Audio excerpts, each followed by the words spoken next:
ఇవాళ హిందూ సాంప్రదాయాల గురించి, దేవుడి గురించి, ఆచారాల గురించి నువ్వు పెద్ద లెక్చర్స్ ఇస్తున్నావు. నువ్వేం చెప్పావండి? నువ్వు చెప్పింది ఏంటి? ఒక్కసారి నీకు నేను గుర్తు చేస్తా.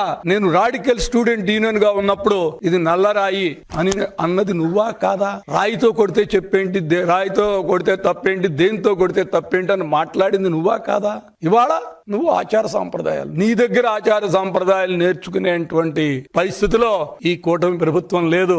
ఆచారాలకు పెట్టింది పేరు మేము, ఆచారాలు నిలబెట్టేదే మేము, మీరు కాదు. ఎందుకంటే దీని మీద మీకు కొంత వివరణ ఇవ్వాలి. ఈ టీటీడీలో ఒక సిస్టమ్ ఉంటుంది, ఆచార పురుషులు అంటారు. ఈ ఆచార పురుషులు అంటే ఏంటంటే ఆలయంలో పనిచేసే పూజారులు గాని ఇతర ఆలయానికి సంబంధించినటువంటి ఇంపార్టెంట్ వాళ్ళని ఆచార్య పురుషులు అంటారు. అదే విధంగా ప్రతిరోజు టెంపుల్ తాళాలు తెరిచే వాళ్ళని ఏమంటారంటే సన్నిధి గొల్ల అంటారు. వచ్చి వాళ్లే టెంపుల్ తాళం తెరుస్తారు. వాళ్ళు కానీ సర్కార్ అంటే ఈఓగా పనిచేసే వాళ్ళు, జేఈఓలుగా పనిచేసే ఉన్నతాధికారులను సర్కార్ అంటారు. వీళ్ళ ఫ్యామిలీస్ లో ఎవరైనా చనిపోతే వాళ్ళకి వెళ్లి ఆచార్య ప్రకారం ఏంటంటే పరివట్టం కడతారు. అంటే తలకి నిన్న ఆయన చేసింది. బిఆర్ నాయుడు గారు పరివట్టం కట్టలేదు. బిఆర్ నాయుడు గారు పరివట్టం కట్టరు, ఆయన సెలవు కప్పాడు. పరివట్టం కట్టాలి, అది సాంప్రదాయం, ఆచారం. ఎందుకంటే ఐవైఆర్ కృష్ణారావు గారు మదర్ చనిపోయినప్పుడు వెళ్ళి టీటీడీ నుంచి ఈ పరివట్టం కట్టినటువంటి సందర్భం ఉంది. మీరు గతం తెలుసుకోండి, ఒకసారి వెళ్ళండి. గతాన్ని కూడా